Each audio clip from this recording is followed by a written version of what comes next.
Assalamualaikum warahmatullahi wabarakatuh. Selamat pagi anak-anak semua. Apa kabarnya hari ini? Mudah-mudahan dalam keadaan sehat semua ya. Di video kali ini Ibu Herda akan membahas materi pelajaran ke-10, yaitu Ayo Tertib Sholat. Silakan disimak videonya sampai selesai ya.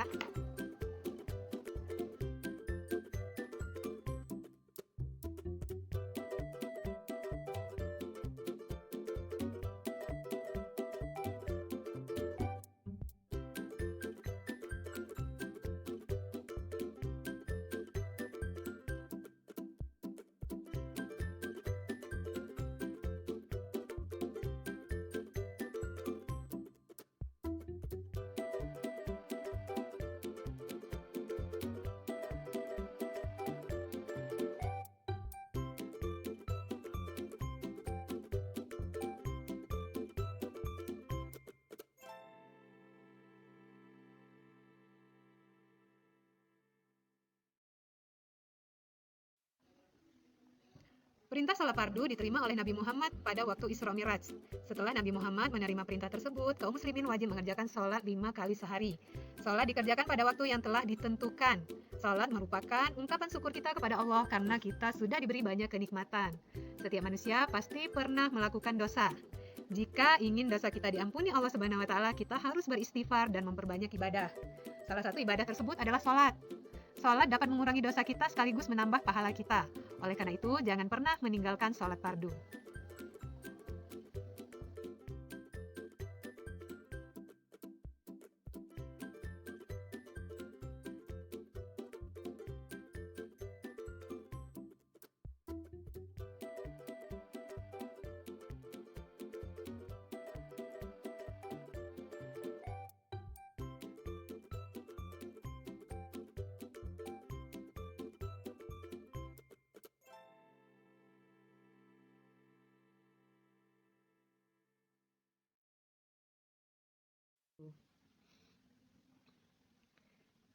Baik, di sini nanti Ibu akan menjelaskan materi kita berkenaan dengan materi sholat ini. Yang pertama adalah waktu-waktu sholat.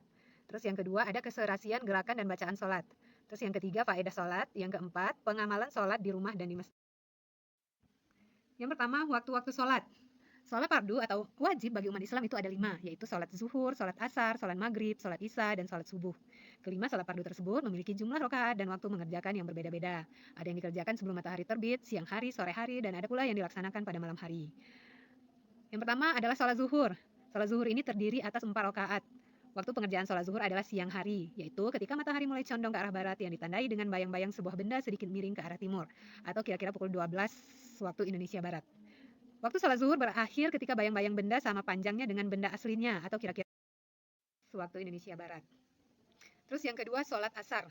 Sholat asar memiliki jumlah rakaat yang sama dengan zuhur, yaitu 4 rakaat. Waktu pelaksanaan sholat asar adalah siang hari menjelang sore, yaitu ketika habis waktu sholat zuhur sekitar pukul 15 waktu Indonesia Barat. Waktu sholat asar berakhir ketika matahari mulai terbenam, atau kira-kira pukul 18 waktu Indonesia Barat. Terus sholat yang ketiga adalah sholat maghrib. Sholat maghrib terdiri atas 3 rakaat dan dikerjakan pada waktu petang hari. Waktunya dimulai ketika matahari terbenam dan berakhir ketika ufuk yang berwarna kemerahan di arah barat sudah hilang. Akhir waktu sholat maghrib kira-kira pukul 19 waktu Indonesia Barat. Waktu sholat maghrib sangat pendek sehingga harus segera dikerjakan agar. Terus yang keempat adalah sholat isya. Sebagaimana sholat zuhur dan asar, jumlah rakaat sholat isya juga 4. Adapun waktu sholat isya adalah malam hari setelah waktu sholat maghrib berakhir, yaitu dimulai ketika ufuk merah di barat sudah hilang atau kira-kira pukul 19 waktu Indonesia Barat.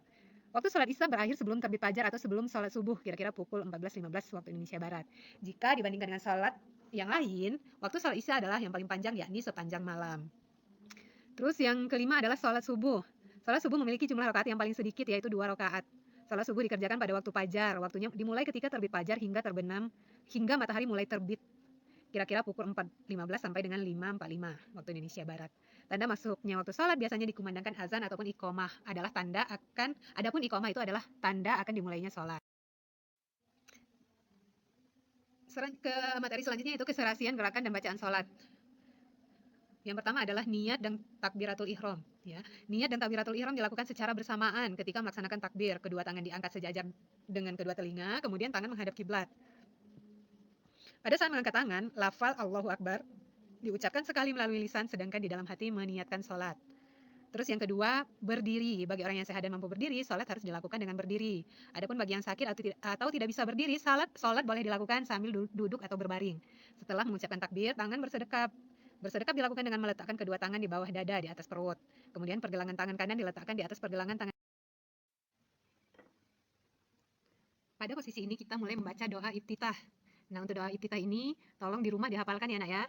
Minta bantuan dengan kedua orang tuanya. Yaitu doanya, Allahu Akbar kabirahu. Walhamdulillahi katsira wa subhanallahi bukratan wa asila. Inni wajjahtu wajhiya lillazi fataras samawati wal arda hanifan musliman wa ma ana minal musyrikin. Inna salati wa nusuki wa mahyaya wa mamati lillahi rabbil alamin. La syarika lahu wa bidzalika umirtu wa ana minal muslimin. Nah, ini doa yang kita baca setelah kita selesai mengangkat takbir. Di sini juga ada artinya. Silakan kalian pahami. Ketika kita tahu arti dari doa yang kita baca, mudah-mudahan sholat kita akan menjadi lebih khusyuk. Selanjutnya setelah kita membaca doa iftitah adalah membaca surat Al-Fatihah. Kemudian dilanjutkan dengan membaca surat pendek. Ya. Ini surah Al-Fatihah yaitu Bismillahirrahmanirrahim. Alhamdulillahirabbil alamin. Arrahmanirrahim. Maliki yaumiddin. Iyyaka na'budu wa iyyaka nasta'in. Ihdinas siratal mustaqim. Siratal ladzina an'amta 'alaihim ghairil maghdubi 'alaihim waladdallin. Nah, ini setelah kita membaca doa iftitah, kita membaca surah Al-Fatihah. Nah, di sini juga ada artinya. Boleh anak-anak sekalian baca artinya, pahami agar nanti ketika kita sudah mengetahui daripada arti surat, insya Allah salat kita. Nah, boleh setelah membaca surah Al-Fatihah kita mau membaca surat pendek. Surat pendek boleh kita memilih yang mana saja ya. Di sini kita baca surat An-Nas. Yaitu a'udzubillahi minasyaitonirrajim. Bismillahirrahmanirrahim. Qul a'udzu birabbin nas, malikin nas, ilahin nas, min syarril waswasil khannas, allazi waswisu fi sudurin nas, minal jinnati wan nas. Kita ruku ya. Ruku itu dilakukan dengan membungkukkan badan hingga punggung dan kepala sama rata. Kedua telapak tangan memegang lutut dan pandangan diarahkan ke tempat sujud. Pada waktu ruku itu kita membaca doa Subhana rabbiyal azimi wa bihamdih. Subhana rabbiyal azimi wa bihamdih. Subhana rabbiyal azimi wa bihamdih sebanyak 3 kali. Ini artinya Maha Suci Allah yang Maha Agung dengan memujinya. Terus setelah itu kita berdiri lagi, namanya itidal. Yaitu gerakan berdiri ke posisi semula setelah ruku. Pada saat mengangkat kedua tangan, bangun dari ruku, kita membaca Sami Allahu liman hamidah. Allah mendengarkan orang yang memujinya. Kemudian setelah berdiri dari posisi sempurna, kita membaca doa Rabbana lakal hamdu mil'us samawati wa mil'ul ardi wa mil'u ma syi'ta min syai'in ba'du. Artinya, ya Allah, ya Tuhan kami, bagimu segala pujian yang memenuhi langit, memenuhi bumi, dan memenuhi segala sesuatu yang Engkau kehendaki dari sesuatu. Setelah itu, kita melakukan gerakan sujud. Ya. Pada saat turun sujud, kita membaca takbir Allahu Akbar. Terus kita melakukan sujud dengan meletakkan anggota sujud di atas tempat sujud. Anggota sujud adalah kedua telapak tangan, kedua lutut, kedua ibu jari kaki, hidung, dan dahi. Semua anggota sujud harus menyentuh tempat sujud. Harus ini Subhana rabbiyal a'la wa bihamdih. Subhana rabbiyal a'la wa bihamdih. Subhana rabbiyal a'la wa bihamdih sebanyak 3 kali. Artinya adalah Maha Suci Allah yang Maha Tinggi dengan memujinya. Ya. Setelah itu kita melakukan gerakan duduk di antara dua sujud. Ya. Gerakan ini adalah posisi duduk. Ini gerakan duduk di antara dua sujud dilakukan dengan menumpu pada telapak kaki kiri, sedangkan telapak kaki kanan berdiri di atas jari-jari. Kedua telapak tangan diletakkan di atas dua paha. Duduk di antara dua sujud juga disebut dengan duduk iftirosi. Doa yang dibaca pada saat duduk di antara dua sujud adalah Rabbighfirli warhamni wajburni warfa'ni warzuqni wahdini wa'afini wa'fu anni. Yaitu, ya Allah, ya Tuhanku, ampunilah aku, belas kasihanilah aku, longgarkanlah aku, angkatlah derajatku, berilah rezeki kepadaku, tunjukilah aku, berilah kesehatan kepadaku, dan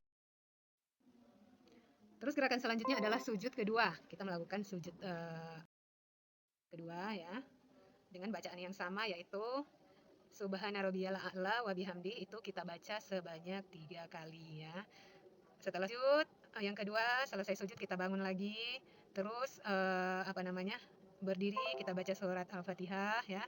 Setelah itu baca surat pendek. Setelah itu kembali ruku, itidal, kemudian sujud lagi, duduk di antara dua sujud ya. Terus sujud lagi. Selanjutnya adalah dinamakan dengan tasyahud awal ya. Kita membaca doa tasyahud awal yaitu at-tahiyatul mubarakatus shalawatut thayyibatu lillah. Assalamu alayka ayyuhan nabiyyu wa rahmatullahi wa barakatuh. Assalamu alayna wa ala ibadillahis sholihin. Asyhadu an la ilaha illallah wa asyhadu anna Muhammadar Rasulullah. Allahumma shalli ala Muhammad. Nah, itu doa tasyahud awal, kemudian dilanjutkan dengan pada rakaat terakhir itu kalau dia sholat maghrib maka kita bangun berdiri lagi tambah 1 rakaat, kemudian di akhir kita membaca doa tasahud akhir.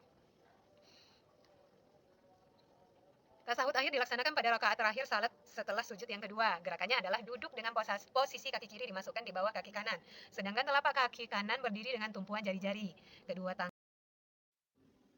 Ya, ini hampir sama dengan doa tasahud awal tadi, cuman dilanjutkan ada lanjutannya yaitu Allahumma sholli ala sayyidina Muhammad wa ala ali Muhammad kama shallait ta'ala Ibrahim wa ala ali Ibrahim wa barik ala Muhammad wa ala ali Muhammad kama barakta ala Ibrahim wa ala ali Ibrahim fil alamin innaka Hamidum. Terus yang gerakan terakhir adalah salam. Setelah selesai membaca doa tasawuf akhir, kepala ditengokkan ke arah kanan sambil mengucapkan lafaz salam, yaitu Assalamualaikum warahmatullahi wabarakatuh. Artinya, semoga keselamatan dan rahmat Allah senantiasa tercurah atas kalian. Kemudian kepala ditengokkan ke arah kiri, kemudian mengucapkan lafal yang sama. Ketika menengok ke kanan, pipi kanan harus terlihat dari belakang. Demikian pula ketika menengok ke kiri, pipi kiri harus terlihat dari belakang. Pada setiap pergantian gerakan yang dilakukan di atas harus dibarengi dengan bacaan takbir, yaitu Allahu Akbar. Kecuali pada gerakan bangun dari ruku menuju iktidal, dibarengi dengan bacaan Sami Allah. Nah, itu tadi adalah bacaan dan gerakan sholat ya. Terus yang selanjutnya adalah faedah daripada sholat. Yang pertama adalah melatih kebersamaan dengan teman ya. Sholat lebih utama jika dilaksanakan secara berjamaah karena pahalanya dilipat gandakan oleh Allah. Orang yang sholat berjamaah mendapat 27 derajat, sedangkan jika dilaksanakan sholat sendiri hanya mendapatkan pahala 1 derajat. Dalam sholat berjamaah, semua jamaah menunjukkan kebersamaan. Kebersamaan dalam sholat harus dipraktekkan dalam kehidupan sehari-hari, misalnya ketika upacara sekolah. Semua siswa harus menunjukkan kebersamaan. Barisan upacara harus rapi, semua gerakan mengikuti perintah. Terus yang kedua, faedah sholat yang kedua adalah patuh dan taat kepada pemimpin. Ya, sholat berjamaah menumbuhkan sikap patuh dan taat kepada pemimpin. Begitu juga dengan kegiatan sehari-hari kita, misalnya di kelas atau di sekolah. Ya, di kelas misalnya ada ketua kelas yang dipilih bersama berdasarkan musyawarah. Ketua kelas ini ibarat imam sholat, jadi semua siswa di kelas harus patuh dan taat kepada ketua kelas. Jika ketua kelas membagi piket, semua siswa harus mentaati. Begitu juga kalau ada tugas kelompok, semua siswa harus patuh pada pembagian kelompok yang dilakukan oleh ketua kelas. Terus yang ketiga adalah menerima nasihat kebaikan. Sikap imam dalam sholat harus dipraktikkan. Jika ada teman yang salah, kita wajib menasehatinya dengan kebenaran. Dengan demikian juga ketika kita salah, kita harus bersedia menerima nasihat dari teman. Dengan begitu, kita akan terhindar dari sikap menang sendiri atau merasa benar sendiri. Dengan sholat, kita dididik oleh Allah menjadi manusia yang rendah hati dan ikhlas menerima. Terus yang keempat, faedah yang keempat adalah terbiasa tolong menolong ya. Sholat arti awalnya adalah doa ya. Semua bacaan dalam sholat merupakan doa yang kita panjatkan kepada Allah. Doa tersebut tidak hanya untuk diri sendiri, tetapi untuk kebaikan sesama muslim. Artinya setiap sholat kita sudah mendoakan saudara-saudara kita yang muslim dimanapun mereka. Mendoakan orang lain sama dengan menolong orang lain. Terus, dengan sholat kita memiliki sikap disiplin ya. Ini seorang sahabat pernah bertanya kepada Nabi Muhammad, apakah sholat yang paling utama? Nabi menjawab, sholat yang paling utama adalah sholat yang dilaksanakan di awal waktu. Hal ini berarti setiap muslim harus disiplin dalam sholatnya. Jika kita disiplin dalam sholat, insya Allah sikap disiplin akan terbentuk dalam Terus yang selanjutnya adalah pengamalan sholat di rumah dan di masjid ya. Yang pertama sholat di rumah ya. Sholat boleh dilaksanakan di rumah asalkan memenuhi syarat kesucian. Tempat sholat harus suci, tidak boleh ada najis yang menempel. Untuk menjaga kesucian, kita dapat menggunakan sajadah ketika sholat di rumah. Nah, selain di rumah, kita juga bisa melaksanakan sholat di masjid. Sholat berjamaah lebih utama dilaksanakan di masjid. Selain sholat fardu di masjid, kita juga melaksanakan ibadah sunnah lainnya. Misalnya sholat tahiyatul masjid, yaitu ketika kita baru sampai di masjid dan bisa beriktikaf di masjid. Jika kamu sampai di masjid, jangan duduk dulu, lakukan sholat tahiyatul masjid sebanyak 2 rakaat. Setelah itu berniatlah iktikaf di masjid. Iktikaf itu artinya berdiam diri di masjid sambil Ya, ini demikian materi tentang sholat kita hari ini. Mudah-mudahan ada hikmah yang bisa diambil dari materi ini. Ibu harapkan semuanya di rumah dengan bimbingan orang tuanya bisa belajar gerakan sholat yang benar dan bacaan sholat yang benar juga ya. Untuk selanjutnya nanti ada video berikutnya yang akan Ibu tugaskan untuk kalian. Sekian, sampai di sini Ibu akhiri. Wassalamualaikum warahmatullahi wabarakatuh.